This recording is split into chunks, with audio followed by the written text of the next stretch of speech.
Alright folks, welcome back to the Don's channel. I am the Don Father and I'm about to do a reaction for a channel patron, Richard Lamond. Thanks very much Richard for your support, it's greatly appreciated. And the video that Richard's requested is why Vietnam War tunnel rat job was so deadly. It's a sort of animated video. It's not a story I'm familiar with, I've got to tell you the truth. I was aware that people were used in this capacity going down the little holes, because I believe the Viet Cong were down little holes, they were up trees, they were everywhere, they were just all rangy, weren't they? So it was quite an essential role and ultimately a deadly one. The link to the original video, as always, will be in the description section below, and if you'd like a personalised video request and shout out, please check out our Patreon account and become a patron, or simply join the channel as a member and give me your request that way. Also, thanks very much. Don't forget to subscribe, like, comment and share and put the bell on, and subscribe to us on Rumble and leave a few boxing gloves up on the video on Rumble. Anyway, no more talking. Let's go! June 11th, 1969, Ba Ria City, Vung Tau Province, Vietnam. A newbie tunnel rat arrived at the base to a scene of utter destruction. Just days earlier, a platoon was hit by an M16 mine, aka the Jumping Jack. It got that name for the way it jumped in the air when stepped on. It killed 3 men and injured 24 others. Not long after the hidden enemy laid an anti-personnel mine, a personnel carrier hit that mine. It was the first time that the unseasoned tunnel rat saw a dead body. It was chaos, each and every day. He had to learn fast. The #1 tunnel rat, nicknamed Yogi, was hit twice by mines. Bits were hanging off him as he told the newbie what he had to do next. This was not a job for the faint of heart, but someone had to do it. That story is true. It happened to a combat engineer in the Australian Army. He took on one of the hardest and scariest roles in the war, that of a tunnel rat. We'll get back to his story, but first, let's talk about the job. Prior to the Americans going to war with the Viet Cong, the French fought the Viet Minh from 1946 to 1954. During that time, the Viet Minh learned a thing or two about fighting a superpower. To beat someone far more powerful than yourself, you had to resort to guerrilla tactics. One of those tactics was keeping below ground. And so the Viet Minh got to work building a massive complex of tunnels. Wow. When the Americans arrived in 1955, the tunnels were already vast, but it was the Viet Cong that really made them a feat of engineering. During the Vietnam War, or the American War to the Vietnamese, the Viet Cong used those tunnels for all kinds of things. While the opening to the tunnels was small, they might lead to a complex system of tunnels that would lead to large underground spaces. It was within these spaces that the Viet Cong would hide, eat, sleep, and machinate attacks on their enemy. The tunnel served as headquarters, hospitals, barracks, and storage facilities. Wow. Since they had ventilation systems, it was possible to stay down there for a prolonged period of time. So we're not so much talking about men burrowing like rabbits, but men living in a subterranean world. These worlds provided safety from the hostiles. Like snakes, the men would come out of them at night, lay traps for the enemy, and sneak back into the tunnel. And that's how so many American and Australian soldiers lost their lives, to mine-laying soldiers that were rarely seen above ground. Right, so for anybody thinking like the French had went there, then you've got the Americans, Australians, the Anzacs fighting the Viet Cong, the Viet Minh with the French. Anybody going there would have thought this was a walk in the park. You'll absolutely annihilate these people. What do they know about anything? Quite a poor part of the world. But when you see what the Viet Minh had started and the Viet Cong had actually expanded on, it was fully ventilated.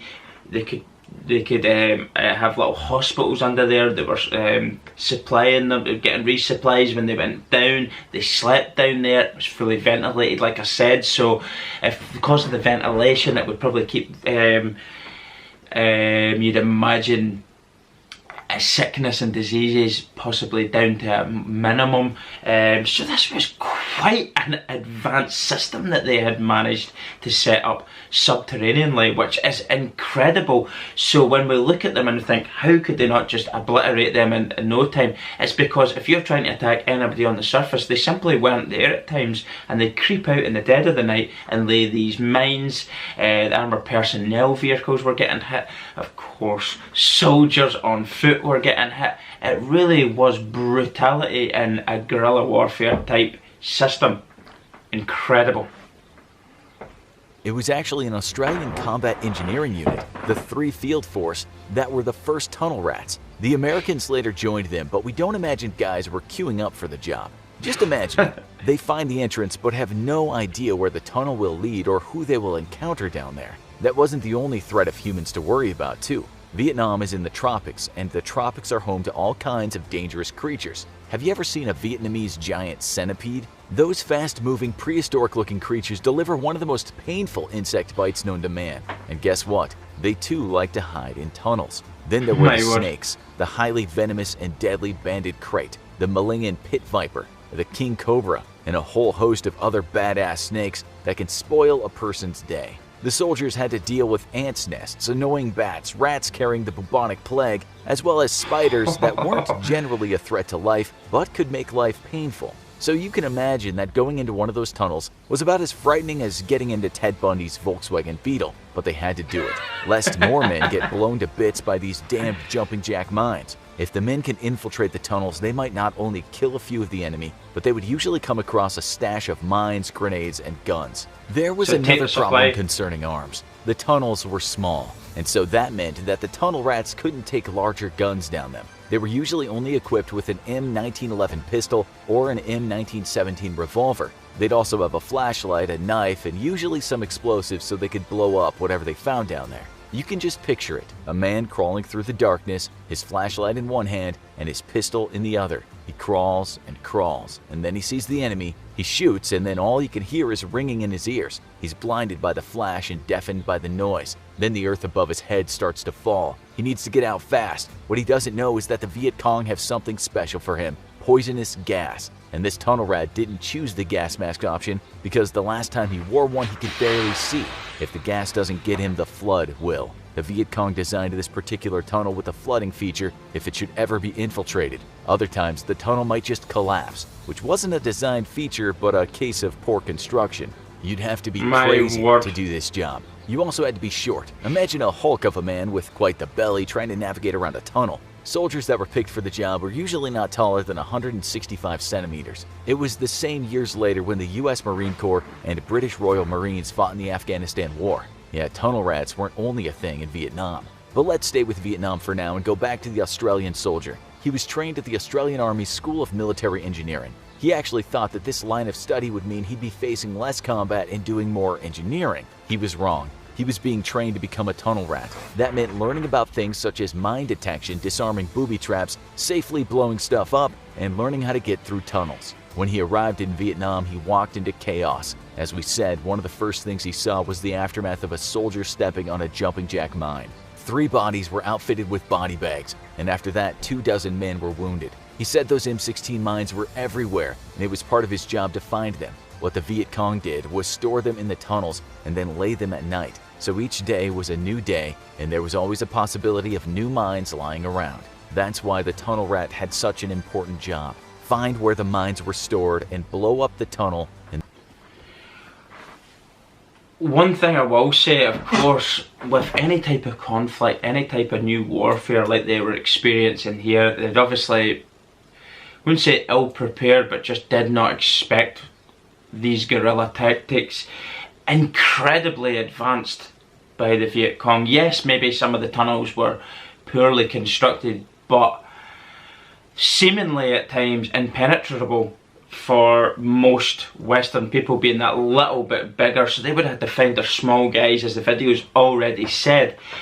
But thinking of it now in the 21st century and what these men had to endure, obviously the fatalities, the injuries, going down the sort of mine system that they had going on there with these tunnels. Would they send men down in modern conflict? I'm not too sure. Or would they just obliterate them from the surface, meaning find a way to destroy the tunnel system and anything in it? If that meant the enemy, their explosives, their supplies, everything, just obliterate the tunnel, bringing the earth down on top of them. Would that be more sensible tactic to sort of reduce your own casualties? You're risking your own lives. I know it's probably contradictory in the sense that you want to go down there and gain information, basically searching your enemy dead, like their tactics, what they're planning on doing next, gathering information. It's not good for intel to do that, but it is essential in reducing the threat from the Viet Cong at that particular time. But it was something that they came across that they just didn't expect, I'd imagine, for it to be so advanced. Guerrilla tactics were phenomenal. The jungle terrain's difficult anyway. You're piss wet through, you're dirty all the time, you're probably quite hungry, you're tired. So many things to take into consideration. Not only the disease of jungle fighting with the humidity, the insects, the animals, the bubonic plague and the rats. So much to consider. Would you even risk sending men down nowadays? I'm not too sure you would. But anyway, enjoying this so far. Incredible story. Then no more mines. When he started the job, he worked as a tunnel rat number 2. He worked in a pair with tunnel rat number 1, and when 6 months was up, he became number 1, and he was joined by a newbie. He hadn't been a number 2 for long when he heard that a number 1 tunnel rat named Yogi had stood on a mine. Yogi was alive, but as you can imagine, he wasn't looking too well. In fact, only 3 Australians that stood on mines made it back home with their legs and lives intact. Yogi was one of them. He was lucky. The fatality rate in his unit was 33%. That's one reason why going into tunnels was not a prospect most soldiers liked. The Americans wanted to destroy the tunnels not from the inside but from the outside. If you dropped enough bombs on suspected tunnels, then they would cave in and anyone inside would suffocate. If you sprayed poisonous gases into them, the Viet Cong would die. You could also try and flood the area where the tunnels were, and by doing that, drown the enemy. The problem was that these efforts didn't always result in success. The reason for that was the fact that the Viet Cong made more impressive tunnels. They made them blast-proof, flood-proof, and provided extra ventilation so the gases weren't effective. They also made them in a zigzag shape to mitigate the effect of an explosion. This is why the tunnel rat was indispensable. Those guys were the only thing that really worked. Believe it or not, most American soldiers were not chosen to do this job, but actually volunteered. Most soldiers thought you'd have to be out of your mind to do the work. The centipedes and the snakes were one thing, but suffocation in a collapsed tunnel was something from a nightmare. So why did they volunteer? One soldier back then said it was sometimes a macho thing. Soldiers did it to show others just how tough they were. He said that many tunnel rats had had problematic lives back home in the US, so they wanted to show that they could be useful. And useful they were, as well as brave. One tunnel rat named C.W. Bowman said that his fellow soldiers thought he was a maniac doing the job. He said they took bets each time he went into a tunnel, and some men betted that he would die. Some men almost did, and this would become a weakness for the US military. We'll get around to that soon. Let's first take you through a mission. You shoot first and ask questions later. That was the mantra of the tunnel rat. Anything they came across, they shot at. They would usually fire only 3 bullets and then reload. The reason for this was the enemy wouldn't know how many bullets they had in the chamber. Let's say the mission was successful, and that the tunnel rat took out the enemy and discovered what was hidden down there. What would they find? On one mission, the tunnel was around 120 feet. At the end of the tunnel, the rat found places where men cooked and slept. As for items, he discovered 8 rifle grenades, 40 pounds of salt, and 6,000 pounds of rice, all of which was destroyed. On another mission, the tunnel rats found cameras, films, and printing presses, as well as weapons and ammunition. There was still a problem though, and that was the fact that even if the tunnel rats were successful, the Americans still had a problem winning the war. You can take out the tunnel, but there will always be more. This is a quote from Ho Chi Minh, the president of North Vietnam. You can kill 10 of our men for every 1 we kill of yours, but even at those odds, you will lose and we will win. Take for instance the use of booby traps, horrific things that killed around 11% of American soldiers during the war. Sometimes the Viet Cong would put a punji stake trap in a larger part of the tunnel. These were holes filled with sharpened bamboo that would be covered with branches and leaves. When a soldier stood on the trap, the spikes would impale him, and worse, the spikes might have been daubed with poison or feces. The soldier would then scream out, but he wouldn't die. This was the point, because the Viet Cong wanted more men to go down into the tunnel. Not only were there often more traps down there, but even if there weren't, pulling an injured man off sharp sticks and dragging him out through the tunnel was very time-consuming. The Viet Cong would later say that the Americans spent so much time and energy rescuing their injured comrades that they had lots of time to regroup and plan what they were going to do next. The sheer horror of these traps were also very bad for morale. This is what Ho Chi Minh was referring to when he said the Americans would not be victorious. He was right too. There were other kinds of traps. A tunnel rat might have hit a tripwire while crawling, and then the tunnel would have collapsed on him. There's a story of a tunnel rat that popped his head out of one entrance and that triggered a spear that went through his neck.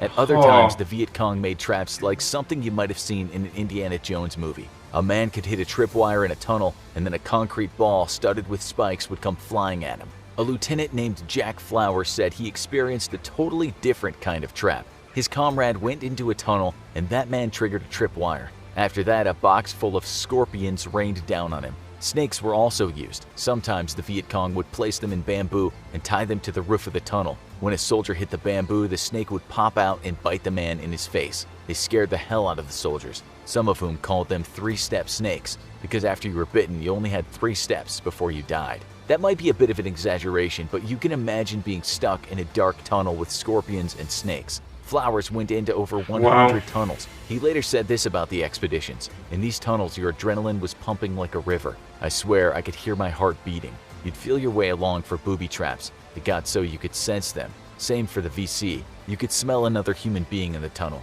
You knew he was waiting for you in the dark." All of these horrors that the Viet Cong created instilled so much fear in the men that volunteering to be a tunnel rat wasn't exactly on every soldier's mind. But someone had to do it. They had to do it for the team, so to speak.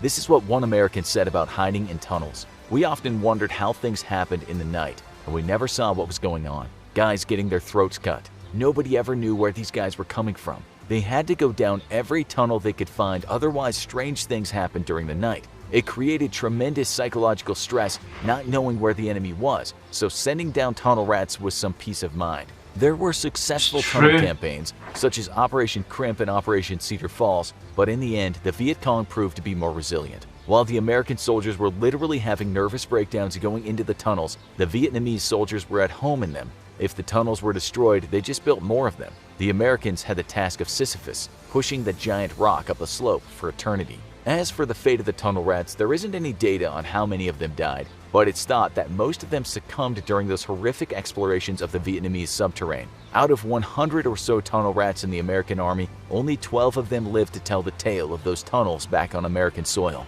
One of those men was Jack Flowers. He later said, "Why did we do it? I wasn't a tough guy. Nobody who knows me would ever suspect I could do what the tunnel rats did. I'd never want a son of mine to have to do it. Thank God," he said, "that these days men don't have to do what he did." Now, let me tell you, that was unbelievable. I can't think for 1 second what those tunnel rats had to endure. The fear, the adrenaline, as they said, is pumping. You have to get yourself mentally in a place where most human beings will never experience. The type of booby traps, the not knowing when attacks are going to come in the night, so even when you're trying to sleep at night, they're coming out of holes you didn't even know were there. The fact that even when you cleared one mine in a tunnel, they just built more and more and more. Like, the punji pits are nothing short of horrendous. So you fall down into a pit, into spikes, covered in feces or some sort of poison, slowly killing you. You've got to remember the humidity in the jungle. How hot would it have been going down those tunnels? You would have been short of breath, sweating, and all the human emotion that goes with the not knowing of what you're facing, the fear of it all. And even if you did kill one of them, they had different traps set up for you, like the mines would flood or they would collapse. They were just unstoppable in that terrain. And I have to agree, the Viet Cong commander, or whatever his name was, Minh was it? He's right in a way in what he said. It was nearly impossible to beat them in that type of terrain or that type of conflict. Guerrilla tactics, it's not something most Western countries would be used to, and the mines were probably ahead of their time, really, weren't they? One thing I still remain, and it does say, even when they tried to flood them, even when they tried to bomb them, even when they tried to send gases down them, it was really hard to stop them building more, kill them off, whatever, because of the zigzag formation. It was just so advanced. I think way more advanced than we ever would have thought. Any Western country going there would ever have thought. The men who went down those holes were nothing short of incredible. The fatality rate was frightening. The injury rate was frightening. And of course, do you ever leave the war? I don't know. Those men that have came back never came back the same. So the mental side of what they've had to endure once they came home, they've been changed. They've never left the war, if you like, mentally as well. So even after it all, years following, these people have been changed by their experiences. But brutality has got to be the word there for that. It was brutal. It was brutal for so many reasons. I'm still not sure though, in the 21st century, if you ever came up against an enemy like that, not sure if we ever will, Western countries ever will have to do that again. That type of fighting, get dragged into something similar. But you would just rain terror down them from the skies above, I would imagine. I don't think they'd waste the time, the lives. I think they've got so advanced in technology in terms of like Dormer. I think there's like robots that they could probably put into these things now and just wreak havoc on them. So not would the Viet Cong, say for example that happened now, wouldn't be fighting against a human, they'd be fighting against drones, they'd be fighting against types of robots. Hellfire from above, the mother of all bombs would probably be dropped on them, gases of which I think would be more advanced to be able to deal with a tunnel system, probably like moles that would tunnel their way down straight in, loads of them. I can imagine the tactics that they deployed would be obsolete now, but I would stand to be corrected if it ever happened. I just think that we wouldn't risk so many lives now in that type of guerrilla fighting. We would just absolutely obliterate it in a much more advanced technological way.